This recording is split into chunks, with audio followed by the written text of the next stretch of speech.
ዛሬ እስር ቤት ውስጥ ፓስተር ሆኖ ስለነበር ሰው ነው የምነግራችሁ። ዲኤምኤክስ በ40 ዓመቱ ብር ጠረሩት በእናቱ ቤት ጺሙ ሲላጭ የነበረ ሰው ነው። ቆይ ዲኤምኤክስ ሚሊዮነር አልነበረም እንዴ?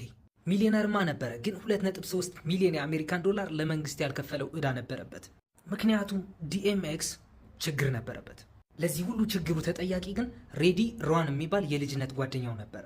በዛን ጊዜ ዲኤምኤክስ ውጭ ነበር የሚኖረው። ጥሩ አባትና እናት አልነበሩት።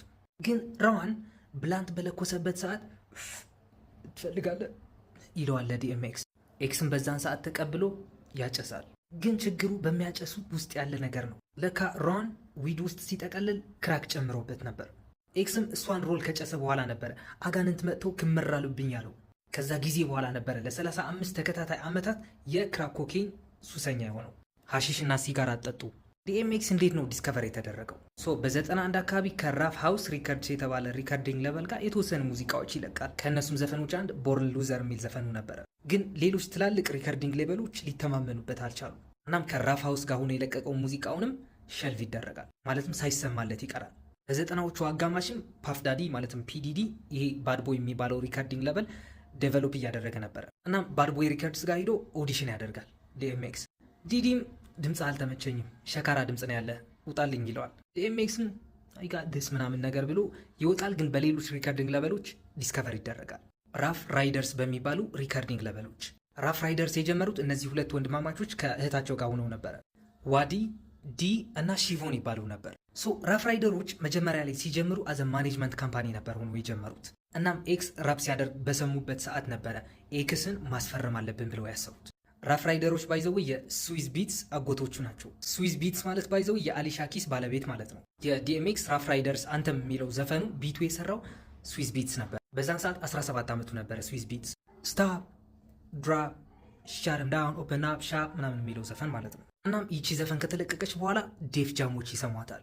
ዴፍ ጃሞች ባይዘዊ ማይስፔስ የሚባል ፕላትፎርም ባልነበረበት ሰዓት ሰፈር ውስጥ ለውስጥ እየገቡ ስንት ራፐሮችን ዲስከቨር ያደረጉ ሪከርዲንግ ሌቨሎች ናቸው።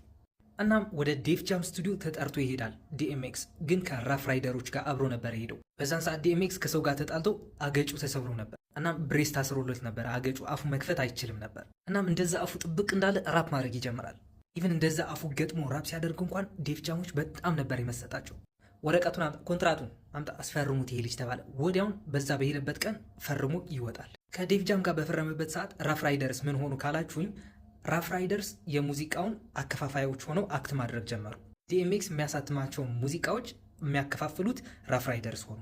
በዚህም ዓለም በዚያ ጥቅማቸው አልጎደለባቸውም ማለት ነው። እናም በ98 አንደር ዴፍ ጃም ሪከርድስ ሆኖ ኢትስ ዳርክ ኤንድ ሄል ኢዝ ናት የሚለውን አልበም ይለቃል። እዚህ ጋር ነው የገረመኝ ፓርት። እሱ አልበም ሲሸጥ 5 ሚሊዮን ኮፒ ነበር የተሸጠው። ግን ፕሮሞሽን ምንም አልተሰራለትም ነበር። እናም በዛ በተመሳሳይ ሰዓት ደግሞ ሌላ አልበም ይለቃል። ፍሌሽ ኦፍ ማይ ፍሌሽ ብላድ ኦፍ ማይ ብላድ የተሰኘውን ማለት ነው። እሱ አልበምም ፕላቲኒየም ይሸጥለታል። በአመት 2 አልበም ቁጥር 1 የተቀመጠለት ራፐር ከዚህ በፊት ቱፓክ ብቻ ነበረ። ዲኤምኤክስም ተቀላቀለው። ቱፓክና ዲኤምኤክስ የሚያመሳስላቸው ነገር በጣም ተጽዕኖ ፈጣሪዎች ናቸው፣ ግን ሰበበኛም ናቸው። ዲኤምኤክስ በህይወት ዘመኑ እስከ 30 ያክል ጊዜ ታስሯል ይባላል። እነዚህ ጊዜያቶችም ተደማምሮ 4 ዓመት ያክል ነበረ በእስር ቤት ውስጥ ያሳለፈው። በዛን ሰዓት ነበረ እስር ቤት ውስጥ ፓስተር የሆነው። የሚገርመኝ የዲኤምኤክስ ስቶሪ አለ። በ2004 አካባቢ ጄኤፍኬ ኤርፖርት ውስጥ ፖሊስ መስሎ ይሄ የአምቡላንስ ምልክት የምታበራ መኪና ይዞ ሂዶ የሆነ ሰው ያስቆማል። ኤፍቢአይ ኦፕን ዘ ጌትስ። የሚያውቁት ሴኪሪቲዎችም ዲኤምኤክስ ከመች ነው ኤፍቢአይ የሆነው ምናምን ብለው ብቻ ይይዙታል። ከተያዘ በኋላ እዛ የነበረበት መኪና ውስጥ በጣም ብዙ ነገር ተገኘ፣ ሽጉጥ፣ ሐሺሽ ምናምን ነገር። ፍርድ ቤት ቀርቦም ለ70 ያክል ቀናት በእስር እንዲያሳልፍ ተፈረደበት። ዲኤምኤክስ በዛን ሰዓት መኪናው ተሰርቃበት ነበረ። እናም የሰረቀኝን ሰው ነው ሳሳድድ የነበርኩት ብለዋል። ብቻ ሐሺሽ ህይወቱ ላይ ባሳደረበት ተጽዕኖ ምክንያት በ2007 ዴፍ ጃሞች ድሮፕ ያደርጉታል። በዛን ሰዓት ነበረ የዲኤምኤክስ ህይወት የተቀየረው። ከዛ በኋላ ከዴፍ ጃም በኋላ ማንም ሪከርዲንግ ሌቨል ሊያስጠጋው አልቻለም። እንደ ድሮ 2 አልበም በአንድ ዓመት ለመልቀቅ ሞክሮ ነበረ። ወክ ዊዝ ሚ ናው ዩ ዊል ፍላይ ዊዝ ሚ ሌተር የተሰኙ አልበሞች። እነሱ አልበሞችም ሼልቭ ይደረጋሉ፣ ሳይሰሙ ይቀራሉ። ከጂ ዩኒት ጋርም አብሯቸው ሊሰራ የሚችል እንደሆነ ሲጠይቃቸው አንፈልግም ነበር ያሉት። ስለ ጂ ዩኒት ሌላ ቀን አቀርብላችኋለሁ። በዛን ሰዓት ዲኤምኤክስ በሁሉም ሪከርዲንግ ሌቨል በተጣለበት ሰዓት ስለ ኢንዱስትሪው ክፋት ማውራት ይጀምራል ኢንተርቪው ላይ። እነሱ ደግሞ ይሄ ሰውዬ አብደዋል ብለው ማስወራት ይጀምራሉ።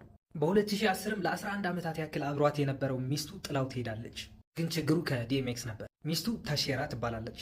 ያገባትም በ99 ነበር። እናም እሷ ላይ ቺት እያደረገባት ከተለያዩ 9 ሴቶች 15 ልጆች ይወልዳል። በኋላም እነዚህ ልጆች ለፋይናንሻሊ ውድቀቱ ምክንያት ሆነውበታል ማለት ነው። ምክንያቱም ለ9 ሴቶች ነበረ ቻይልድ ሰፖርት ሲከፍል የነበረው። ኤክስ ከነ ጄይዚ ከነ ድሬክ ከነ ጃሩል ጋር ቢፍ ውስጥ ገብቶ ነበረ። ከጄይዚ ቢፍ ውስጥ የገባበት ምክንያት ልንገራችሁ። ጄይዚ የዴፍ ጃም ሪከርዲንግ ሌብል ፕሬዚደንት እና ሲኢኦ ሆኖ ነበረ ከ2004 እስከ 2007። እናም ከዴፍ ጃም ኤክስ ድሮፕ የተደረገው በ2007 ነበረ። እናም ሙዚቃዎቹ ሼልቭ አልተደረጉም፣ ጄይዚ ነበረ ሼልቭ ያደረጋቸው። እናም በዛ ምክንያት ከጄይዚ ሰጣ ገባ ውስጥ ይገባሉ። ኤክስ ስለ ድሬክ ሲያወራ ይህ ልጅ ምንም ነገሩ ደስ አይለኝም አይመቸኝም ብሎታል። በኋላ ግን ሪሃብ ገብቶ ከወጣ በኋላ ይቅርታ ጠይቆታል። ዲኤምኤክስ ግን የሆነ ሰዓት ላይ በጣም ብቸኛ ሆኖ መኪና ውስጥ እየተኛ ነበረ። ሌሎች ራፐሮች ሊያግዙት ፈቃደኛ አልነበሩ። እኔ እንደማስበው ሌሎች ራፐሮች ያላገዙበት ምክንያት ልንገራቸው። ኤክስን ድሮፕ ያደረጉት ሪከርዲንግ ሌቨሎች እነሱንም ድሮፕ እንዳያደርጓቸው ስለሚፈሩ ነው ይመስለኛል። ምክንያቱም እንደዛ አይነት ጌም የተለመደ ነው ይህ የሙዚቃ ኢንዱስትሪ ውስጥ። አፕሪል 2 በ2021 ላይ ነበር ኤክስ ያረፈው። የሞቱ ምክንያትም ልብ ድካም ነበር። የልብ ድካም ምክንያቱም ኮኬይን ነበረ። ኮኬይን ብቻ አልነበረም ባይዘዌ ክራክና ፌናቲል የሚባል ድራግም ነበረበት። ልብ ድካም ተይዞ ራሱን በሳተበት ሰዓት ካለ ኦክሲጅን ለ30 ደቂቃ ነበር የቆየው። እናም በዚህ ምክንያት ብሬን ዳሜጅ ያጋጥመዋል ማለት ነው፣ ወይም ብሬን ዴድ ሆነ ነው የሚሉት እነሱ፣ የአይምሮ መሞት ምናምን ነገር። ግን ለ7 ቀናት ያክል ኮማ ውስጥ ገብቶ ነበር። ከዛ በኋላ ነበር ያረፈው። ብሬን ዴድ የሆነ ሰው አብዛኛውን ጊዜ ሆስፒታል ውስጥ ካያችሁ በፋሚሊዎቹ አማካኝነት በቃ ይገደል ይሙት ተብሎ ነው የሚገደለው ያ ሰው። ምክንያቱም ብሬን ዴድ የሆነ ሰው መነሳት አይችልም። በቃ ዳሲት አበቃለት።